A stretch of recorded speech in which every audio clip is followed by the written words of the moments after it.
বাংলাদেশ রাষ্ট্রের ইতিহাসে নতুন এক জনবান্ধব ও দূরদর্শী নেতৃত্বের উত্থান ঘটছে, যার পরতে পরতে মিশে আছে মিতব্যয়িতা আর সাধারণ মানুষের প্রতি অকৃত্রিম ভালোবাসা। গত মঙ্গলবার 7 জুলাই দেশের ইতিহাসে এক সোনালী অধ্যায় রচিত হলো। এই প্রথম কোনো প্রধানমন্ত্রী প্রোটোকলের চিরাচরিত বেড়াজাল ভেঙে পায়ে হেঁটে পরিদর্শন করলেন বাংলাদেশ সেনাবাহিনীর গ্রীষ্মকালীন মহড়া এলাকা। সকাল 9টা 20 মিনিটে মানিকগঞ্জের সিঙ্গাইরে 9 পদাতিক ডিভিশনের প্রশিক্ষণ এলাকায় যখন প্রধানমন্ত্রী তারেক রহমান এসে পৌঁছান, তখন মাঠ পর্যায়ের সাধারণ সৈনিকদের বিস্ময় ও আনন্দের সীমা ছিল না।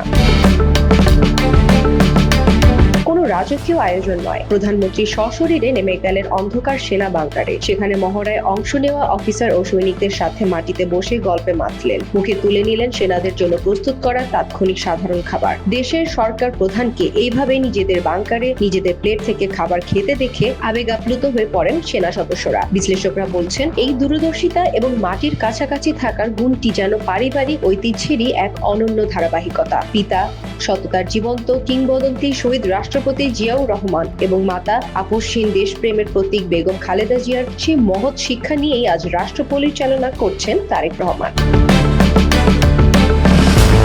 তারেক রহমান কেবল মাঠেই সাধারণ নন, রাষ্ট্রীয় পরিচালন পদ্ধতিতেও এনেছেন বৈপ্লবিক পরিবর্তন। বিগত সরকারের আমলে যেখানে প্রধানমন্ত্রীর কার্যালয়ের আপ্যায়ন খাতেই প্রতি বছর গড়ে 30 থেকে 55 কোটি টাকা উড়ানো হতো, সেখানে গত জুন মাসে তার কার্যালয়ের আপ্যায়ন ব্যয় ছিল মাত্র 11,069 টাকা। 2026-27 অর্থ বছরের বাজেট পরবর্তীতে ঐতিহ্যবাহী রাজকীয় নৈশভোজটি এক ঝটকায় বাতিল করে সাশ্রয় করেছেন সরকারের প্রায় 50 লাখ টাকা।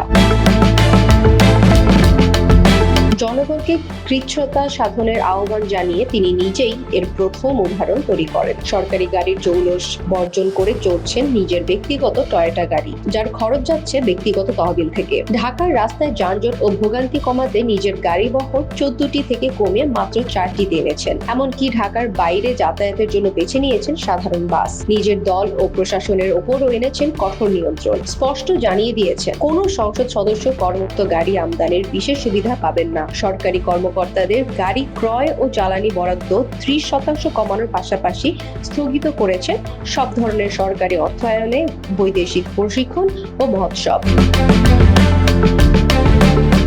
বাস্তবধর্মী রণকৌশল পরিদর্শন, সাধারণ সেনাদের সঙ্গে বাংকারে বসে আহার আর রাষ্ট্র পরিচালনায় কঠোর সততা ও মিতব্যয়িতার এই যে মেলবন্ধন, তা বাংলাদেশের রাজনীতিতে এক নতুন মাত্রা যোগ করেছে। বিলাসিতা, অহংকার আর প্রোটোকলের দেয়াল ভেঙে তিনি যেভাবে দেশের মানুষের এবং সশস্ত্র বাহিনীর হৃদয়ের কন্দরে প্রবেশ করেছেন, তাতে রাজনৈতিক বিশ্লেষকদের মতে ভবিষ্যৎ বাংলাদেশের ইতিহাসে এক সফল স্টেটসম্যান হিসেবে প্রধানমন্ত্রী তারেক রহমানের নাম নিশ্চিতভাবেই এক নতুন উচ্চতায় স্থান পাবে।